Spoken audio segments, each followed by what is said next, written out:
ಅನುದಿನ ಆತ್ಮಿಕ ಆಹಾರದ ಕಾರ್ಯಕ್ರಮವನ್ನು ವೀಕ್ಷಿಸುವಂಥ ಆತ್ಮೀಯರೆಲ್ಲರಿಗೂ ಕರ್ತನು ಒಡೆಯನು ಪ್ರಪಂಚ ಮೋಕ್ಷ ಪ್ರದಾತನಾದ ಯೇಸು ಕ್ರಿಸ್ತನ ನಾಮದಲ್ಲಿ ಹೃತ್ಪೂರ್ವಕ ವಂದನೆಗಳನ್ನು ತಿಳಿಸ್ತಾ ಇದ್ದೀನಿ. ನಿಮ್ಮೆಲ್ಲರಿಗೂ ಸಮಾಧಾನವೂ ಸಂತೋಷವೂ ನೆಮ್ಮದಿಯೂ ಉಂಟಾಗಲಿ ಎಂದು ತಂದೆಯಾದ ದೇವರಿಗೆ ನಾನು ಬೇಡಿಕೊಳ್ಳುವನಾಗಿದ್ದೇನೆ. ಪ್ರಿಯರಾದ ದೇವರ ಮಕ್ಕಳಿರ, ಈ ದಿನ ಮತ್ತೊಂದು ಅಂಶದೊಂದಿಗೆ ನಿಮ್ಮೊಟ್ಟಿಗೆ ಮಾತನಾಡೋದಕ್ಕೆ ಸಿದ್ಧನಾಗಿದ್ದೇನೆ. ದೇವರಿಗೆ ಸಿಟ್ಟು ಯಾಕೆ ಎಂಬ ಅಂಶವನ್ನು ಈ ದಿನ ನಿಮ್ಮೊಟ್ಟಿಗೆ ಮಾತನಾಡ್ತಾ ಇದ್ದೀನಿ. ದೇವರಿಗೆ ಸಿಟ್ಟು ಬರುತ್ತಾ? ದೇವರಿಗೆ ಸಿಟ್ಟುನೂ ಬರುತ್ತೆ. ದೇವರಿಗೆ ನೋವು ಉಂಟಾಗುತ್ತೆ, ದೇವರಿಗೆ ಸಂತೋಷ ಉಂಟಾಗುತ್ತೆ, ದೇವರಿಗೆ ನಗುನೂ ಬರುತ್ತೆ, ದೇವರಿಗೆ ಕೋಪನೂ ಬರುತ್ತೆ. ಸಂತೋಷ ಯಾವಾಗ ಉಂಟಾಗುತ್ತೆ? ನಾವು ಬಹಳ ಫಲ ಕೊಡುವುದರಿಂದ. ಬಹಳ ಫಲ ಅಂದರೆ ಏನು? ದೇವರ ವಾಕ್ಯಕ್ಕೆ ವಿಧೇಯರಾಗಿ, ದೇವರ ವಾಕ್ಯಕ್ಕೆ ಒಳಪಟ್ಟು, ಭಯದಿಂದ ಭಕ್ತಿಯಿಂದ ನಡ್ಕೊಂಡು ಆತ್ಮಿಕವಾಗಿ ನಾವು ಜೀವಿಸಿದಾಗ ಅಂದರೆ ಪ್ರೀತಿಯಿಂದ ಭಕ್ತಿಯಿಂದ ಸಂತೋಷದಿಂದ ದೇವರಿಗೆ ವಿಧೇಯರಾಗಿ ಭಕ್ತಿಯಿಂದ ನಡ್ಕೊಂಡಾಗ ಏನ್ರಿ ಆತ್ಮೀಯ ಫಲಗಳು ನಮ್ಮ ಮೂಲಕ ಕಂಡಾಗ ದೇವರಿಗೆ ಸಂತೋಷ, ದೇವರಿಗೆ ಉಲ್ಲಾಸ. ಅದೇ ಪ್ರಕಾರ ದೇವರ ಮಾರ್ಗವನ್ನು ಬಿಟ್ಟು ಈ ಲೋಕದಲ್ಲಿ ಇಷ್ಟ ಬಂದ ಹಾಗೆ ನಡ್ಕೊಂಡಾಗ ಏನ್ ನಡೆಯುತ್ತೆ? ಒಂದು ಸಾರಿ ಕೀರ್ತನೆ ಗ್ರಂಥವನ್ನು ನೋಡಿ. ಕೀರ್ತನೆ ಗ್ರಂಥ 2ನೇ ಅಧ್ಯಾಯ 5ನೇ ವಚನ. ಅನಂತರ ಆತನು ಸಿಟ್ಟಾಗಿ, ನಾನು ನೇಮಿಸಿದ ಅರಸನನ್ನು ಚಿಯೋನೆಂಬ ನನ್ನ ಪರಿಶುದ್ಧ ಪರ್ವತದಲ್ಲಿಯೇ ಸ್ಥಾಪಿಸಿದಾಯ್ತೆಂದು ಹೇಳಿದನು. ಅಂದ್ರೆ ಮೇಲ್ಗಡೆ ಒಂದು ವಚನವನ್ನ ನೋಡ್ತೀವಿ. ಅನಂತರ ಆತನು ಸಿಟ್ಟಾಗಿ, ಸಿಟ್ಟು ಯಾತಕ್ಕಾಗಿ ಆತನಿಗೆ ಕೋಪ ಬರುತ್ತೆ ಅಂತ ಒಂದು ಸಾರಿ ಗಮನಿಸುವಾಗ ಪ್ರಿಯರಾದ ದೇವರ ಮಕ್ಕಳಿರ, ದೇವರು ಪ್ರೀತಿ ಸ್ವರೂಪನೆಂದು ನೋಡ್ತೀವಿ, ದೇವರು ಕರುಣಾಸಾಗರನು ಎಂದು ನೋಡ್ತೀವಿ, ದೇವರು ದಯಾಸಾಗರನು ಮಮತೆಯುಳ್ಳಾತನು. ಹೌದಲ್ವಾ? ದೇವರು ದಯಾಸಾಗರನು, ಮಮತೆಯುಳ್ಳಾತನು, ಕರುಣಾಸಾಗರನು, ಪ್ರೀತಿ ಸ್ವರೂಪನು ಅಂತೇಳಿ ಬಹಳ ರೀತಿಯಲ್ಲಿ ಆತನನ್ನ ವರ್ಣಿಸ್ತಾ ಇರ್ತೀವಿ. ವರ್ಣಿಸಿ ದೈವ ಸೇವಕರು ಆತನನ್ನ ಘನಪಡಿಸಿರುವಂಥದ್ದು ನೋಡ್ತೀವಿ. ಪ್ರಿಯರೇ, ಅಂಥ ಪ್ರೀತಿ ಸ್ವರೂಪನಾಗಿರುವಂಥ ದೇವರಿಗೆ ಸಿಟ್ಟು ಬರುತ್ತಾ?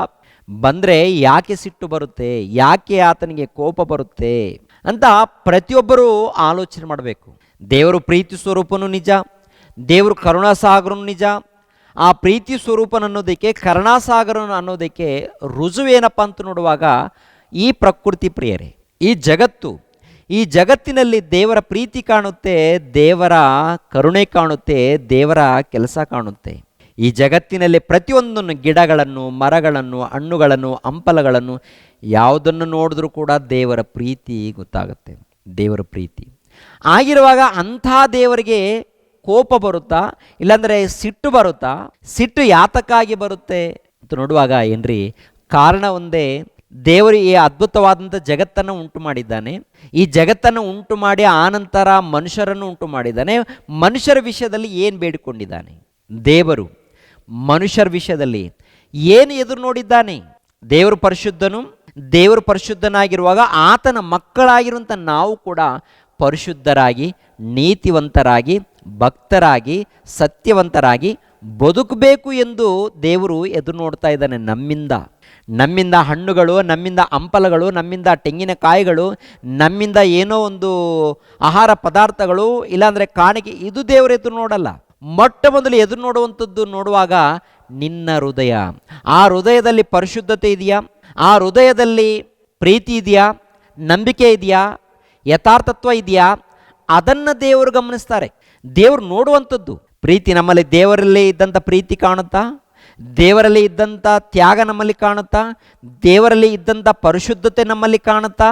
ಅದಕ್ಕೆ ತಾನೇ ದೇವರು ತಾಯಿಯ ಗರ್ಭದಲ್ಲಿ ನಮ್ಮನ್ನು ನಿಲ್ಲಿಸಿ ರೂಪವನ್ನು ಕೊಟ್ಟು, ಜೀವಿತವನ್ನು ಕೊಟ್ಟು ಈ ಲೋಕಕ್ಕೆ ಕಳಿಸ್ಕೊಟ್ಟಿದ್ದಾರಲ್ವ. ಈ ಲೋಕದಲ್ಲಿ ನಾವು ಹುಟ್ಟಿದ್ದೀವಿ ಅಂದರೆ ವ್ಯರ್ಥ ಕಾರ್ಯಕ್ಕಾಗಿ ಹುಟ್ಟಿಲ್ಲ, ಇಷ್ಟ ಬಂದ ಹಾಗೆ ಬದುಕೋದಿಕ್ಕೆ ನಾವು ಹುಟ್ಟಿಲ್ಲ. ದೇವರ ಸಂಕಲ್ಪವನ್ನು ನೆರವೇರಿಸೋದಕ್ಕೆ ನಾವು ಹುಟ್ಟಿದ್ದೀವಿ ಪ್ರಿಯರೇ.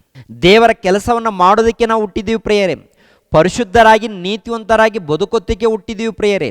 ಸತ್ಕಾರ್ಯಕ್ರಮಗಳನ್ನು ಮಾಡೋದಕ್ಕೆ ನಾವು ಹುಟ್ಟಿದ್ದೇವೆ. ಆದ್ದರಿಂದ ದೇವರು ಮೆಚ್ಚುವಂಥ ಕಾರ್ಯಕ್ರಮಗಳನ್ನು ಮಾಡಬೇಕು. ದೇವರ ಧ್ಯಾನದಲ್ಲಿರಬೇಕು, ಪ್ರಾರ್ಥನೆಯಲ್ಲಿರಬೇಕು, ಆರಾಧನೆ ಮಾಡಬೇಕು, ದೇವರ ಸೇವೆ ಮಾಡಬೇಕು, ಪರಿಶುದ್ಧರಾಗಿ ಜೀವಿಸಬೇಕು. ಒಂದು ವೇಳೆ ಪರಿಶುದ್ಧರಾಗಿ ಇಲ್ಲದೆ ಹೋದರೆ, ಭಕ್ತರಾಗಿ ಜೀವಿಸದೆ ಹೋದರೆ ದೇವರೇನು ಮಾಡ್ತಾರೆ? ಮೊದಲನೇದಾಗಿ ಎಚ್ಚರಿಕೆ ಕೊಡ್ತಾರೆ.